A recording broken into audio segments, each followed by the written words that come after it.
I wrote a blog on the same thing. I haven't written it on the blog yet, but my notes are here. Hi, I'm Rachel, and this is the Under the Influence podcast. Anyway, so I'm just going to quickly read you as if I'm reading to you, kind of my notes. So when politeness overrides intuition is kind of what the story was about. It was based on marriage, kind of the story that we're told of marriage, I guess, and how we're supposed to get married. The narrative of society says so. So I wrote, there's a story little girls grow up inside of, a story about marriage success and what it means to be chosen. So that's kind of what we'll get at. I talk about friendships and stuff too, and it goes for that too, like feeling chosen by someone you feel like would be a good friend is also very amazing feeling. So anyway, so basically the story ends when you get married, and that's actually when the marriage begins. And that's what I was trying to explain. And there's dog antics involved. She's chewing up my rug like crazy. You can see her now. Look, she's acting like she's doing nothing. Polite. Anyway, so for me, somewhere along the line, somewhere along the way, marriage stops being a choice and starts being the point, is what I wrote. Like I don't know what it is. It's like a noun is what it is. It's marriage. We're married now, so we should be fine. I don't think I got married because it felt right. And I know I'm not alone in this. But I felt like it was the correct next step to take. And what did I write? At a certain age, certain number of years together, which I did talk about this. The question is not, do you want this? But it's, well, why wouldn't you? Because, that seems to be the rational next step. The time invested becomes pressure. Staying becomes part of, commitment. You're committed to this person. And leaving starts to feel irresponsible, dramatic, and ungrateful, which is, if that's how you feel, please don't. If you're having feelings of leaving. And that's when the politeness, that's what I mean by politeness. And that kind of bubbles into the picture, if you will. So, and if you don't understand what I mean when I say politeness, it means this: not wanting to disappoint. Number one. Let's pause here for the drama.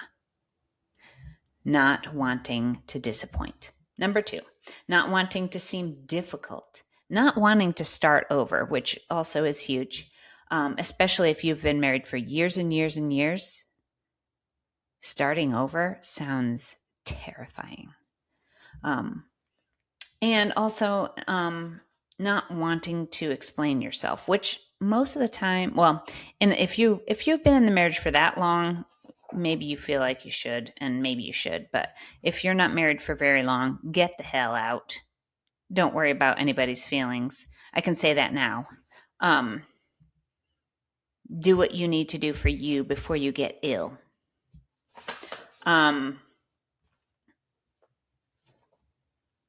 It didn't feel unsafe at the time,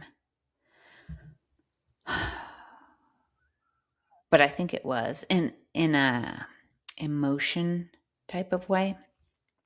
But I did make myself small, which I talk about. The other part of my blog says when we talk about intuition, we sometimes imagine it is loud or dramatic, like a clear warning, a gut punch, or a flashing red sign. Intuition is more calm than that. It's a feeling from a deep inside. Intuition and self-trust, we're chewing the rug again behind me. They don't show for women. And self-trust, I think for some reason, again, society, we don't rely on ourselves as much as we should. And that to intuition. Excuse me. Come here. Come here. Come here. I know, you're bored. You know you can go downstairs. You don't have to come up here with me. Don't touch my microphone. Anyway, so intuition is much quieter than conditioning. And we've been conditioned. Pardon me. My notes. Oh, we're wrestling. We're wrestling now. So that's what I was trying to say in the following. Anxiety is loud and confusing. Intuition is calm and deep. Listen to that. Let's see. The cost of negotiating with your intuition isn't always immediate. It's subtle. You lose language for your own needs. You confuse endurance with love. That really is how I'm feeling about my past. You endure it because that's what you're supposed to do, right? And you become very good at staying. You feel like that's the good thing. Well, I'm staying because I'm strong and this is what I should be doing. Not necessarily. It isn't about regret or blaming the past. It's not. This is such a learning experience. It's something that you have learned and you can take away from it. It's about recognizing it. I wasn't weak or naive, which I did, I think, say in the last one. I was naive, for sure. I was naive. But weak was not the case. I think I just didn't understand what I should be doing about it. And I hope that that this can clear up anyone listening to this. My younger version of myself was obedient to a narrative that rewarded politeness and punished instinct. Anytime you speak up for yourself or protect yourself, you're a bitch or difficult. And this is the same story I'm sure you've heard a million times. Politeness is neutral, but it has a cost. And that's what I learned later. I'm still learning. Anyway, so you're not weak. You're just trained from shows and movies and maybe your family that this is what we do. This is what we do. This is life. This is how you go about it. Well, really, you can forge your own path. I'm still learning that as well. I don't feel like it was a failure, and I'm still learning to listen to the intuition. Into the intuition.